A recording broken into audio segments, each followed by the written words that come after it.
ಭವಾನಿ ಪ್ರಕಾಶ್. ಇವತ್ತು ನಮ್ಮ ಕಂಡಲ್ಲಿ ಹಾಟ್ ಸೀಟಲ್ಲಿ ಯಾರು ಕುತ್ಕೋತಾರೆ ಅಂತ ನೋಡೋಣ. ಋತು ಸಾಯಿ ಸುಮಾರು ಸೀರಿಯಲ್ಗಳಲ್ಲಿ ಮಾಡಿದ್ದಾರೆ.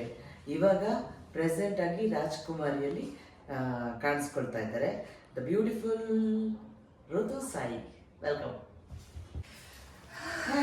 ತುಂಬಾ ಬಿಸಿ ಇದೆ.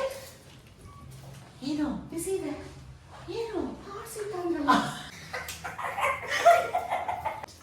ಬಿಸಿ ಇದೆ ಅಂತ ಇವರೇ ಹೇಳಿದ್ರು.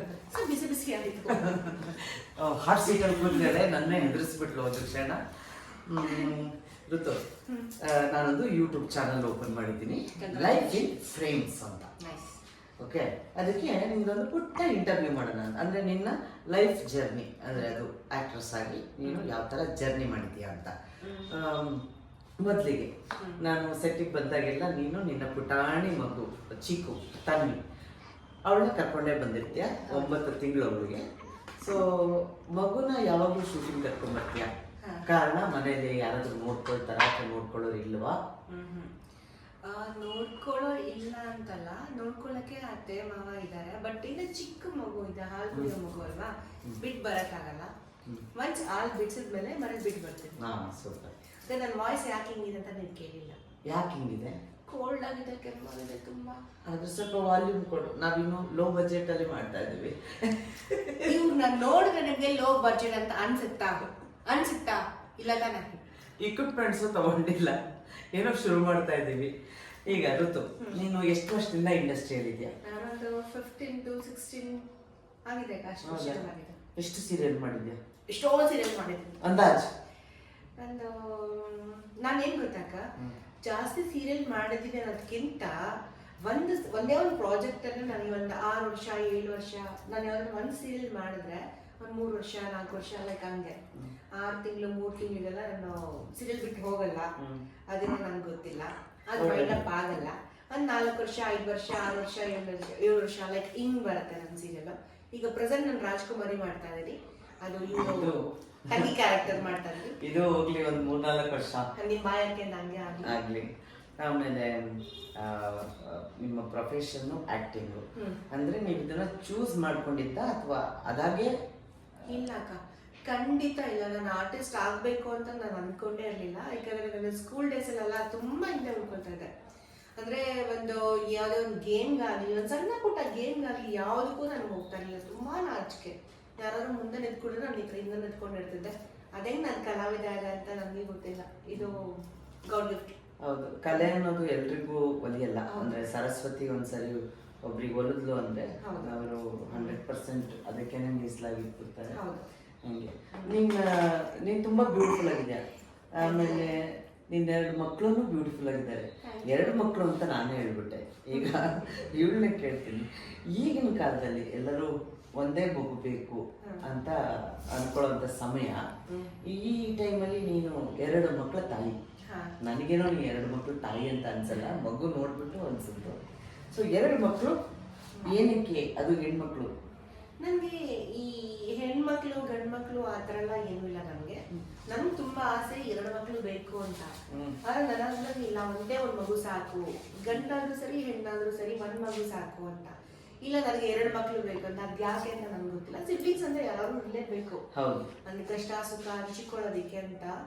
ಈಗ ನಾನ್ ಶೂಟಿಂಗ್ ಬರ್ತೀನಿ, ಅವ್ರು ಕೆಲ್ಸಕ್ಕೆ ಹೋಗ್ತಾರೆ, ಮನೇಲಿ ಒಬ್ಳೆ ಆಟ ಆಡಕ್ ಆಗ್ಬಾರ್ದಲ್ಲ. ಜೊತೆಲಿ ಯಾರು ಅಜಿತ ಇದ್ರು ಕೂಡ ಜೊತೆಲಿ ಯಾರಾದ್ರೂ ಒಬ್ರು ಬೇಕು ಆಟ ಆಡಕ್ಕೆ. ಆಮೇಲೆ ಈಗಿನ ಕಾಲದಲ್ಲಿ ಯಾಕೆ 2 ಮಕ್ಕಳು ಬೇಕು ಅಂತಂದ್ರೆ, ಒಂದು ಮಗು ಇನ್ನೊಂದು ಮಗು ಅಟ್ಯಾಚ್ಮೆಂಟ್ ಇದ್ರೆ ಪರಸ್ಪರ ಒಂದೊಂದೇ ಮಕ್ಕಳನ್ನ ನೋಡಿದೀವಿ ನಾವು, ಬೆಳೆದಿರೋದು ಬದುಕಿರೋದು ಎಲ್ಲ ತುಂಬಾ ಪೊಸೆಸಿವ್ ಆಗ್ಬಿಡ್ತವೆ.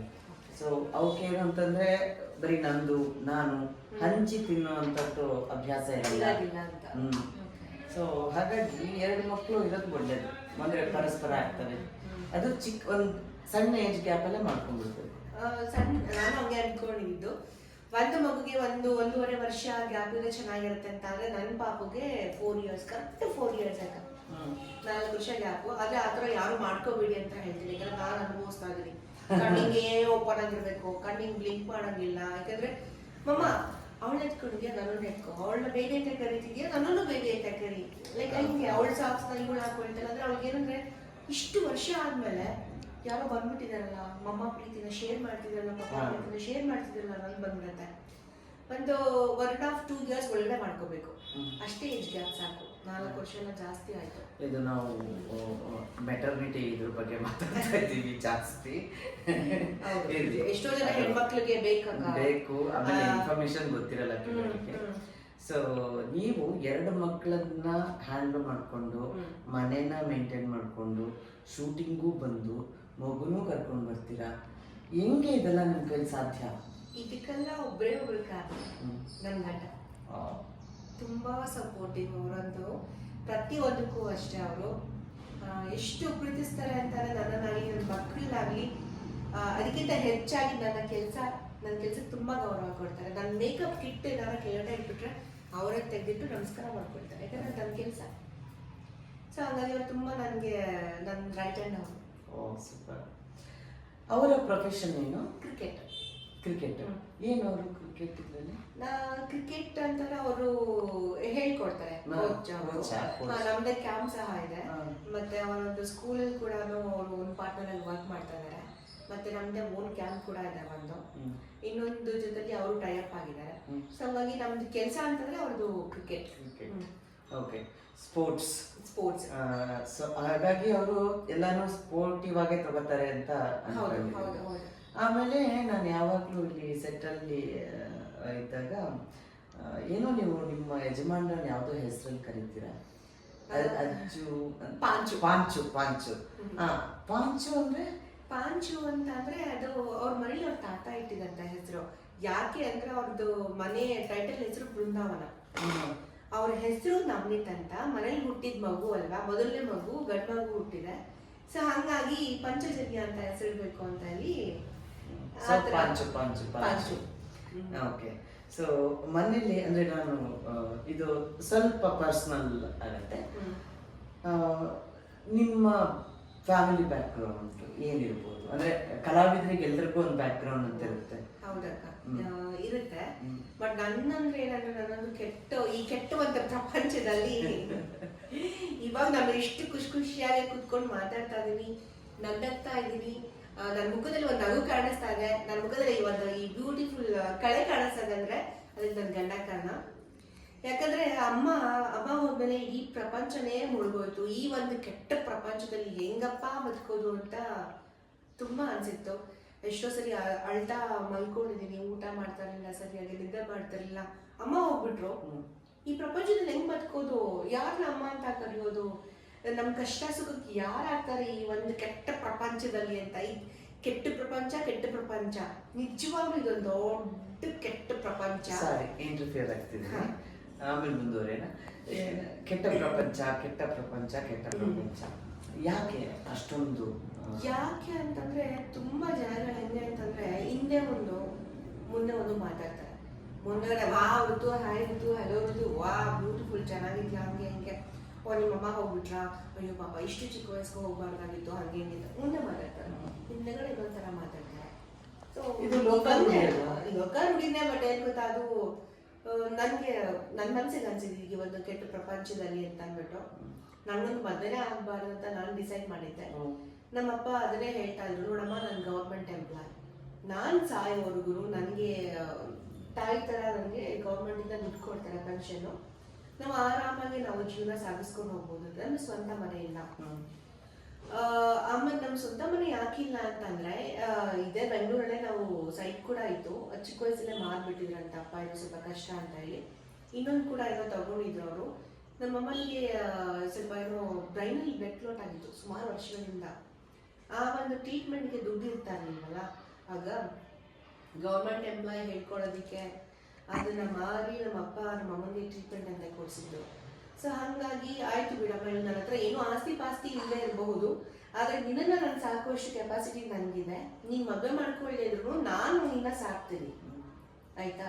ನೀನ್ ಇಂಡಸ್ಟ್ರಿಲೇ ನೀನು ಬದುಕಬೇಕು ಅನ್ನೋದೇನಿಲ್ಲ. ನಾನು ನೀನ್ ಕೆಲಸ ಮಾಡು, ನನ್ನ ದುಡ್ಡೇನ್ ಬರುತ್ತೆ ನಾನು ನಿನ್ನ ಸಾಕ್ತೀನಿ. ಮನೆ ಬಾಡಿಗೆ ಕಟ್ಕೊಂಡು ಏನೋ ಒಂದು ನಾನು ನಿನ್ ಸಾಕ್ತೀನಿ. ನಾನು ಹೋದ್ಮೇಲೆ ನಿನ್ ಯಾರು ಇರ್ತಾರೆ? ನೀನ್ ಅಕ್ಕನ ಮಕ್ಳು ನಿನ್ ಜೊತೆಲಿ ಎಷ್ಟು ವರ್ಷ ಇರ್ತಾರೆ? ಅಲ್ಲ, ಈಗಿನ ಕಾಲದಲ್ಲಿ ಅಕ್ಕ ತಂಗಿರಂದ್ರೆ ರಕ್ತ ಹಂಚ್ಕೊಂಡು ಹುಟ್ಟಿದವರು ಯಾರು ಇರಲ್ಲ. ಸುಮ್ಮನೆ ಅಷ್ಟೇ ಅದು ನಾವು ಒಟ್ಟಿಗೆ ಬೆಳೆದಿರ್ತೀವಿ ಹಾ. ಅವೆಲ್ಲ ಚಂದ ನೋಡೋಕೆ ಕೇಳೋಕೆ, ಖಂಡಿತ. ಬಟ್ ಒಂದು ಹಂತದ ತನಕ ಅಷ್ಟೇ. ಎಷ್ಟೇ ಪ್ರೀತಿ ಇದ್ರು ಅವ್ರದ್ದು ಅಂತ ಒಂದು ಲೈಫ್ ಬಂದೇ ಬರ್ತದೆ. ಬರುತ್ತೆ. ಅವ್ರು ಮದುವೆ ಮಾಡ್ಕೊಂಡು ಹೋದ್ಮೇಲೆ ನೀನ್ ಮುಂದೆ ಜೀವನ ಹೆಂಗೆ ಏನ್ ಮಾಡ್ತೀಯಾ, ನಿನ್ಗೆ ಅಂತ ಒಂದು ಜೀವ ಬೇಕಲ್ವಾ. ಸೊ ಪಾಂಚು ಹೇಗ್ ಸಿಕ್ಕಿತ್ತು ನಿಮ್ಮ ಜೀವನದಲ್ಲಿ? ನನ್ನಮ್ಮ ಮತ್ತೆ ಪಾಂಚು ಅಮ್ಮ ಇಬ್ರು ಫ್ರೆಂಡ್ಸ್. ನನ್ಗೆ ಒಬ್ಬಳು ಲವ್ವೇ ಇರಲಿಲ್ಲ. ನಾನು ಅನ್ಕೊಂಡಿದ್ದೆ ನನಗಿಂತ ಅವರು ತೀರಾ ಚಿಕ್ಕವರು ಅಂತ. ಚಿಕ್ಕವರು ನನ್ನ ತಮ್ಮನ ಏಜ್ ಅಂತ ಅನ್ಕೊಂಡಿದ್ದೆ. ಆಮೇಲೆ ಗೊತ್ತಾಯ್ತು ನಂದು ಅವ್ರದ್ದು ಸೇಮ್ ಏಜ್ ಅಂತ. ನಂದು ಮೇ, ಅವ್ರದ್ದು ಫೆಬ್. ಒಂದು ಫ್ಯೂ ಮಂತ್ಸ್ ಅವರೇ ದೊಡ್ಡವರು. ಅದು ಸೇಮ್ ನಂದು ಅವ್ರದ್ದು. ನನಗೆ ಆಮೇಲೆ ಯಾವುದೇ ರೀತಿ ಲವ್ ಇರಲಿಲ್ಲ. ಯಾವುದೇ ರೀತಿ ಒಂದು ಏನು ಅವ್ರನ್ನ ಮದುವೆ ಮಾಡ್ಕೋಬೇಕು, ಅವ್ರನ್ನ ಲವ್ ಮಾಡಬೇಕು ಅದೆಲ್ಲ ಏನೂ ಇಲ್ಲ. ಅದು ಹೆಂಗೆ ಲವ್ ಆಯಿತು ಗೊತ್ತಿಲ್ಲ. ಬಟ್ ಇದೆಲ್ಲ ಒಂದು ಗಾಡ್ ಗಿಫ್ಟ್ ಹೇಳ್ಬೇಕು ಅಂದರೆ.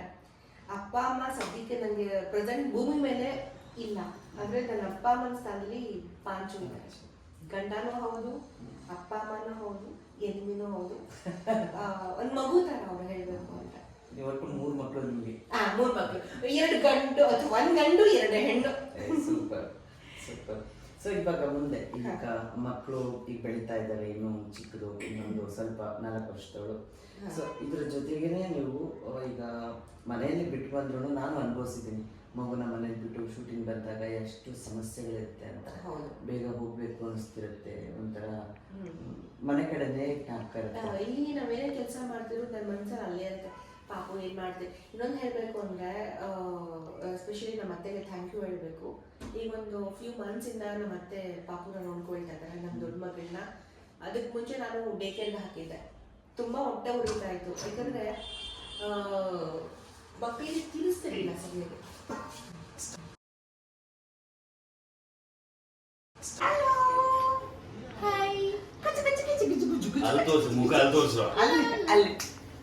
ಇವಳಿಗೆ ಇವ್ರ ಕಂಡ್ರೆ ತುಂಬಾ ಇಷ್ಟ. ಇವ್ರು ಬಂದ ತಕ್ಷಣ ಹಾಯ್ ಮಾಡ್ಬೇಕು, ಇವ್ರು ಎತ್ಕೋಬೇಕು. ನಾನು ನನ್ನ